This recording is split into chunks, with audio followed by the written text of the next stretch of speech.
Welcome to Our Girl Relationships. We talk about the problems people face in their day to day lives. Let's start with the video. Yesterday at work, I was just going through my day as usual when I received a voicemail from my husband. It was a little surprising to receive a voicemail from him because he knows very well that I prefer texting if it's about something important. Either way, I found the headphones and listened to what he had to say. Never in a million years would I have imagined it to be something that would completely flip my life upside down. So it was clear from the very beginning that the voicemail was meant for one of his friends, and my husband accidentally sent it to me. From the voices I heard, it seemed like he was not at his work but was out at a club or a party. The friend for whom the voicemail was originally intended for must have been running late or something because my husband was asking him how long he was going to be and where he was stuck. He said that they had already gone through several rounds of shots, and if he, the friend, didn't come in the next few minutes, as a punishment, all the rounds for the rest of the night would be on him. I was surprised by his slurred voice and his words that kept overlapping because he was already drunk as hell. I checked the time and it was just 7 p.m. How can my husband be so out of it so early in the evening? But what was more shocking than this behavior of his was the voice that was coming from the background of the recording. It was a girl, and I would have recognized that voice anywhere. She was asking my husband to come over as they were going to the dance floor. I couldn't believe my ears when I heard her. She was the woman my husband was having an affair with about 6 months ago when I caught him.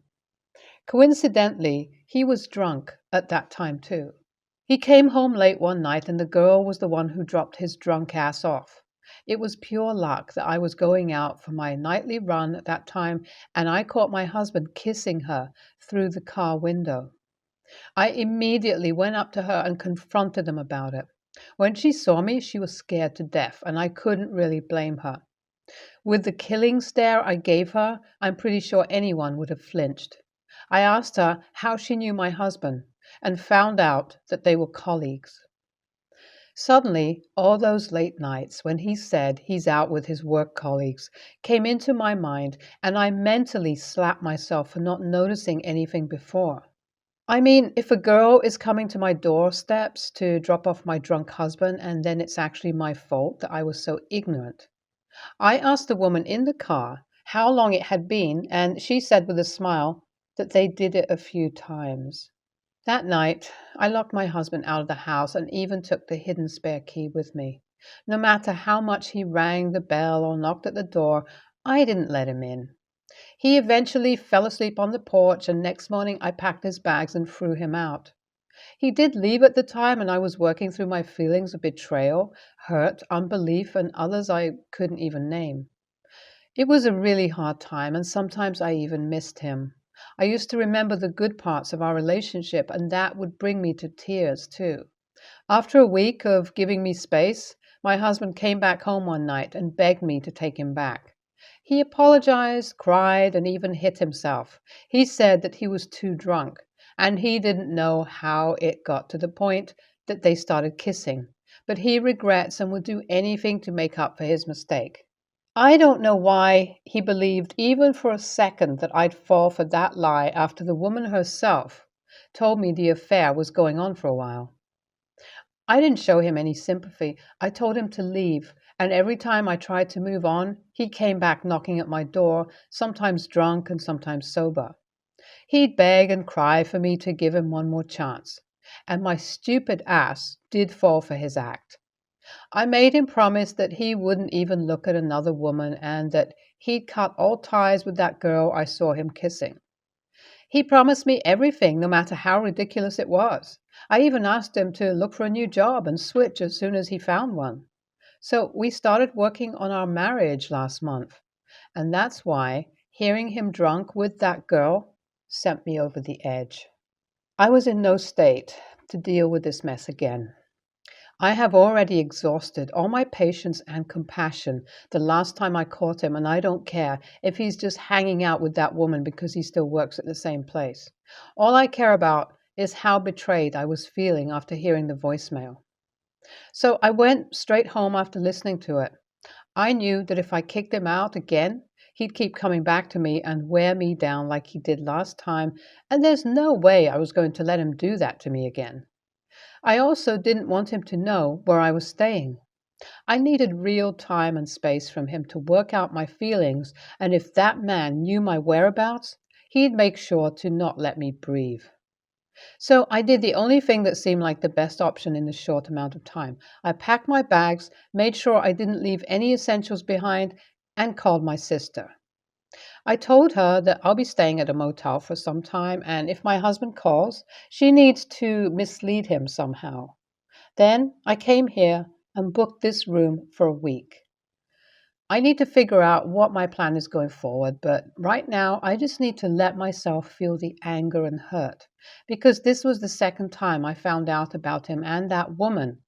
Surprisingly, it didn't take me long to get over the shock of it, but that's not to say that it doesn't hurt at all. But the thought that's most prominent and wouldn't leave my mind is that maybe I'm overreacting. Maybe he really got caught up in work politics and had to go out with his friends where that woman was present too. I'm trying my best to justify the voice of that woman in that recording, and that makes me feel like I'm pathetic. So I desperately need an outside opinion. AITA here, or would you have reacted in the same way if you were in my place? So my sister called me yesterday. Apparently, my husband visited her yesterday to know if I was there. It's been about 2 weeks since I found out about him still hanging out with the girl he cheated on me with. When he kept calling me after I left home, I sent him a single text telling him I've decided to leave him for good and that pretty soon he'll get the divorce papers. After that, I blocked him from everywhere so he couldn't contact me. I extended my booking for the room at the motel for another week because I was unable to find an apartment or a room for rent in that short amount of time. And I had to ask my sister again if my husband comes looking for me, she should tell him I don't want to see him. I know it was selfish and maybe stupid of me to put my sister in that spot because if my husband tried to forcefully enter the house or do something even worse, she could be in danger. But I really couldn't face him even now, and I wouldn't put it past him to find me in this small town in Philly. So when my sister told me he had visited her yesterday, I was scared for a second, but thankfully nothing dangerous happened. My sis told him that I've been staying with her and I don't want to see him at all. She said that he tried to beg her to let him enter, but she shut the door on his face, and pretty soon after that he left. I hope I can get an apartment this week because I want to get my affairs in order before I contact a lawyer and get the divorce process started. I finally found a rental house. It's nothing fancy, simply a two-bedroom house with a joint kitchen and living area. It was near enough to my work and in the opposite direction of my husband's house, so I knew I wouldn't be able to run into him so easily. I paid the security deposit and finished moving in a few days ago. My sister came by to help me, and I also told her that if my husband contacts her again, she doesn't have to lie to him. I did ask her to conceal my new address in case that man tries something. I also visited a lawyer yesterday. I got to know about him from a friend and checked him out. From the success rate of his cases and the way he was telling me about how this stuff works, he sounds like a guy who could get this over with quickly and without any hiccups. So I hired him, and he told me he'll get the papers ready soon. I wish this wouldn't be very complicated. I don't have any proof that my husband cheated on me. So I couldn't charge him with adultery, but I hope for at least the settlement to be a fair one. Can you believe it's been 8 months since I last posted here? These past 8 months have been a wild ride and I did not enjoy it. My husband refused to give me a divorce and we had to go to trial. It was a very exhausting process, but the good thing was that in the end, I got more than what I expected. The house we used to live in is under my name now, and I also got to keep half of his business shares, although I sold them for money as I didn't want anything to do with him. My lease with the rental house I moved into when I first left home was for a year, but I decided to leave early. I got all my stuff packed and transported to my old house and even asked my sister, who isn't married yet, to live with me if she wants to have a roommate. She is still deciding on that, and I hope to have her around for at least once or twice a week. In these past 8 months, she was a constant emotional support for me and is the reason that I'm still not sad about what happened. NTA, I don't think you're an a-hole, but I would say you're a doormat who invited your husband to step over you. A man that cheats and lies about it would never change, and that's a fact. You shouldn't have given a second chance and have gotten a divorce the first time you caught his ass cheating. NTA, not an a-hole, but definitely someone lacking a spine. You should have never trusted the guy after you caught him cheating. It was equal to putting your left cheek forward when someone slaps you on your right. But honestly, good on you that at least now you've realized what kind of an a-hole he is. Don't trust him again and just get a divorce. I, 16 female, have a sister, 15 female, with Down syndrome and autism. She cannot care for herself and is completely dependent on us. The doctors say her mental age is probably that of a 2-year-old for context. I have my own room, and my sister also has her own room and her own bed. However, our mom keeps making excuses as to why my sister needs to stay in my room. She says she needs to clean my sister's mattress again before she sleeps on it because there's a possibility there could be dust on it since it was moved around quite a bit. It was cleaned about 6 months ago and nobody has slept on it since. To me, the mattress is pretty clean. It doesn't smell like anything and is completely white. My sister has been staying in my room for about 4 months now. My sister sleeps on an air mattress on my floor that is constantly broken, and my mom never buys a new one. They usually break within the same day we get a new one. This means my sister is basically sleeping on the floor for the past few months, which I can understand can be painful. This has caused her to try to sleep in my bed instead. The problem is our mom never cleans my sister and never makes her take baths or showers. She probably bathes her once or twice a month, and my sister changes her own diapers. Obviously, she's not very good at changing her own diapers and doesn't really know how to wipe and properly clean herself. This causes her to frequently get poop everywhere she sits, including all over her clothes. I have recently started to notice that my bed smells like poop, which sucks for me because our mom won't let us use the washing machine because it's been broken for the last 5 months and always makes excuses as to why she can't take our clothes to wash. So I have no way of fixing this and no spare sheets. The problem is that every time I complain about this to my mom, she starts screaming at me and says she's going through a lot right now and that she's busy and tired and doesn't have time to fix it. And that it really shouldn't bother me that she's in my bed because there's room for both of us. And that I'm just making things difficult for no reason. My siblings, my brother and my disabled sister, always side with her and start yelling at me for stressing her out. Also, my mom or my brother don't have beds. My brother, 27, sleeps on the floor, and my mom, 61, sleeps on a chair in the kitchen, if that helps. AITA?